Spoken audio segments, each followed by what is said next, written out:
పెట్టేసింది, అలా తినచ్చా అన్నారు. అమ్మకి తినవలసిన రొట్లు తాను తినేశానన్న న్యూనతాభావంతో కలాం గారు వలవలా ఏడుస్తుంటే తల్లిగారు వచ్చి గట్టిగా కౌగిలించుకొని, నాన్న నువ్వు తింటే నేను తిన్నట్టేరా, నాకు చాలా సంతోషంగా ఉంది అంది మా అమ్మ. అమ్మ ఒకరోజు వస్తుంది, ఆ రోజు ఈ కలాం ఈ శరీరాన్ని విడిచిపెట్టి నీకు నమస్కారం చేయడానికి వస్తాడు. On the day of the final judgement అని రాసుకున్నారు ఆయన. ఆ రోజు నువ్వు ఏ అన్నం కూడా తినడం మానేసి పెట్టి నన్ను పెంచి పెద్ద చేశావో, ఈ శరీరంతో ఈ మేధస్సుతో నేను దేశ సేవ చేసి కృతార్థుడనై ఆ అమ్మ కన్న కొడుకు అని నీకు కీర్తి తెచ్చి వచ్చి నీ పాదములకు నమస్కరిస్తానని రాసుకున్నారు. అమ్మకి అబ్దుల్ కలాం గారు ఇచ్చినటువంటి గౌరవం అంత గొప్పది. మహాత్ముల జీవితాలు ఎవరివి మీరు చదవండి. అంతవరకు ఎందుకు, మీ అందరికీ తెలిసిన్నటువంటి వ్యక్తి నోరి దత్తాత్రేయుడు గారని, ఇవాళ ప్రపంచ ప్రఖ్యాత క్యాన్సర్ స్పెషలిస్ట్, ఒకప్పుడు భారతదేశానికి రాష్ట్రపతి పదవి నిర్వహించినటువంటి వ్యక్తి. మాన్యులు శ్రీ నీలం సంజీవరెడ్డి గారికి క్యాన్సర్ వస్తే వారే ఆ వైద్యం చేసి ఆ వ్యాధి పోయేటట్టు చేశారు. ఆయన చిన్నతనంలో పడిన కష్టాల గురించి ఆయన వ్రాసిన పుస్తకం చదివితే ఆశ్చర్యం వేస్తుంది. వాళ్ళ అమ్మగారు పడ్డ కష్టం, ఎంత కష్టపడి ఆయన్ని పెంచి పెద్ద చేశారో. ఆయన విదేశాలు వెళ్ళి అంత పెద్ద క్యాన్సర్ స్పెషలిస్ట్ అయిన తర్వాత ఆయన చేసిన మొదటి పని ఏమిటంటే, మా అమ్మ ఒంటి మీద బంగారపు నలుసు లేకుండా అమ్మి మమ్మల్ని పెంచి పెద్ద చేసింది. ఆ అమ్మకి 2 బంగారు గాజులు కొంటే నా జీవితం ధన్యమని గాజులు కొనుక్కుని విదేశాల నుంచి వచ్చి అమ్మ చేతులకి తొడిగి ఆనంద బాష్పాలు కార్చారు. ఈ జాతి మొదటి లక్షణం అమ్మని గౌరవించడం. మాతృదేవో భవ. మీరందరూ పిల్లలు, మీరు నేర్చుకోవలసిన మొట్టమొదటి నియమం ఏది అంటే అమ్మని గౌరవించడం నేర్చుకోండి. అమ్మకి నమస్కారం చెయ్యండి. మీరు పాఠశాలకి వచ్చేటప్పుడు అమ్మకి నమస్కారం చేసి రావడం మీకు అలవాటైతే, మీ అమ్మగారి కన్నా మీకు అత్యంత ప్రేమతో ఆశీర్వచనం చెయ్యగలిగిన వ్యక్తి ఈ సృష్టిలో వేరొకరుండరు. ప్రాణం పోయేటప్పుడు కూడా మీరు వృద్ధిలోకి రావాలని కోరుకునే ఏకైక వ్యక్తి ఎవరైనా ఉంటే తల్లి ఒక్కతే. అంత గొప్పది అమ్మ. బాలమురళీకృష్ణ గారి తల్లి ఆయన పుట్టిన 10 రోజుల్లో మరణించారు. ఆయన వ్రాసుకున్నారు, నన్ను కనడానికే మా అమ్మ పుట్టిందేమో అని రాసుకున్నారు. భారత ప్రధానమంత్రి నరేంద్ర మోదీ గారు ఈ మధ్యకాలంలో ఒక విదేశీ ఛానల్కి ఇచ్చిన ఇంటర్వ్యూ మీరు చూసి ఉంటారు. అసలు నేను ఆశ్చర్యపోయాను ఆయన చెప్పిన మాటలు విని.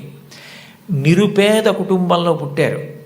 వాళ్ళ అమ్మగారు అంత కష్టించి పనిచేసేవారు, వాళ్ళ నాన్నగారు కూడా అంత కష్టపడి పనిచేసేవారు. ఆయన ఆ ఇంటర్వ్యూలో ఒక మాట అన్నారు, అసలు నాకు బూట్లు వేసుకోవడం అంటే తెలియదు, కానీ బూట్లు లేవన్న పేదరికం మా మనసుకి అందకుండా మా అమ్మ పెంచింది. అంటే ఉన్నదానిలో అంత తృప్తిగా బ్రతకడం మా అమ్మ నేర్పింది. మాకిది లేదు, మేము చేతకాని వాళ్ళం, మేము వెనకబడిపోయాం అన్న భావన కలిగితే ఉత్సాహం రాదు. అటువంటి భావన కలగకుండా ఎప్పుడూ ఉన్నదానితో తృప్తిగా పరమ సంతోషంగా గడిపాం. అన్నదమ్ములు, అక్క చెల్లెళ్ళు అందరం కలిసి అని ఆయన ఇంటర్వ్యూ చేస్తున్న వ్యక్తి వంక తిరిగి, ఇప్పుడు మన ఇద్దరం కూర్చున్న గది కన్నా కిటికీ లేని ఒకే తలుపు ఉన్న చిన్న గదిలో కలిసి మిలిసి బతికి పడుకుని పెరిగి పెద్దవాడినైన వాడిని చెప్పుకున్నారు.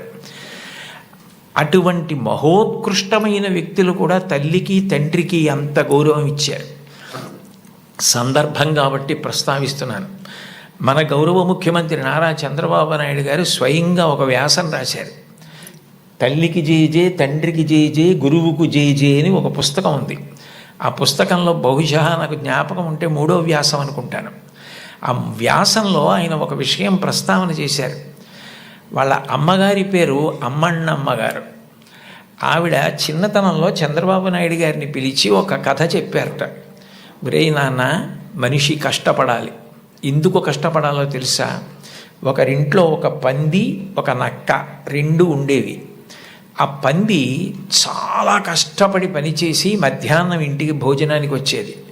నక్క పని చేయడం మానేసి చెరుకు తోటల్లో తిరుగుతూ ఊళలు వేస్తూ వచ్చే ముందు బురదలో పొర్లాడి వచ్చేది. పంది ఒళ్ళు కడుక్కుని వచ్చేది. ఇంటికొచ్చి శుభ్రంగా ఉన్న పందిని చూసి ఇదేం పని చేయలేదనుకుని మంచినీళ్లు మాత్రమే పోసేవాడు యజమాని. నక్క ఒంటి నిండా బురదంటించుకోవడం చూసి ఇది బాగా కష్టపడింది అనుకుని బాగా దానికి తిండి పెట్టేవాడు. మోసం ఎన్నాళ్ళు దాగుతుంది? కొన్నాళ్ళకి ఎవరు కష్టపడుతున్నారో తెలిసిపోయింది. తెలిసిపోయిన తర్వాత నక్కని కొట్టి తరిమేసి పందికి తన పిల్లనిచ్చి పెళ్లి చేసి ఇల్లరికం అల్లుడిగా తెచ్చుకున్నాడు రా, ఇంటి పనివాడు ఇంటల్లుడయ్యాడు రా.